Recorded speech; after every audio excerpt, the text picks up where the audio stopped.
ఒక మేధావులు లేకపోతే పెద్ద పెద్ద రాజకీయ నాయకులు వీళ్ళ ఆలోచనలు పై స్థాయిలో ఉన్నటువంటి కాగితాల చుట్టూ ఉంటాయి. కానీ గ్రౌండ్ లెవెల్‌లో ఉన్నటువంటి వాడికి అసలు విషయం తెలుస్తది. మనం కొన్ని రోజుల నుంచి మాట్లాడుకుంటున్నాం. ఓటింగ్ పర్సెంటేజ్ బాగా పెరిగింది. గతం కంటే బాగా పెరిగింది. 74 2014లో ఉంటే 79 2019లో ఉంటే ఇప్పుడు 82 వచ్చింది. ఇది భారీగా ఫ్లో ఎక్కడెక్కడి నుంచినో వచ్చి వేయటం. 2019లోనే ఎక్కడెక్కడి నుంచినో వచ్చేసారు. 2014లోనూ ఎక్కడెక్కడి నుంచినో వచ్చేసారు. అప్పుడెప్పుడు కాంది ఇవాళే అన్నట్టుగా మనం ప్రొజెక్ట్ చేస్తున్నాం.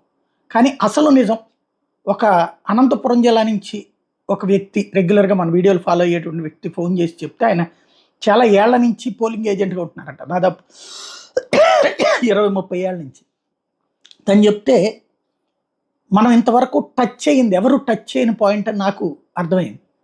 ఏంటంటే ఆ మధ్యన గుర్తుంది కదా, ఓట్లు తీసేస్తున్నారని తెలుగుదేశం తీయట్లేదు ఇక్కడ లేనోళ్ళయి అంటూ వైఎస్ఆర్ కాంగ్రెస్ పార్టీ ఇదంతా కూడా ఇక్కడ ఉండే వాళ్ళకే ఉంచుతున్నాం అన్నటువంటిది. అలాగే చనిపోయిన వాళ్ళు లేకపోతే కనుక సాంతం ఇతర దేశాలకు వెళ్ళిపోయినటువంటి వాళ్ళు వాళ్ళ ఓట్లు ఉండిపోయినాయి. ఇట్లాంటి తొలగింపు జరిగింది భారీ ఎత్తున. వాస్తవంగా ఒక పోలింగ్ బూత్ పరిధిలో కనీసం 200 మంది వాళ్ళు బ్రతుకులేనటువంటి వాళ్ళు, ఏదో 25-30 ఏళ్ల క్రితం ఉన్నటువంటి వాళ్ళు కూడా చనిపోయిన ఓటు తీయరు. ఎవరన్నా అప్లై చేయాలి వాళ్ళ తరపున.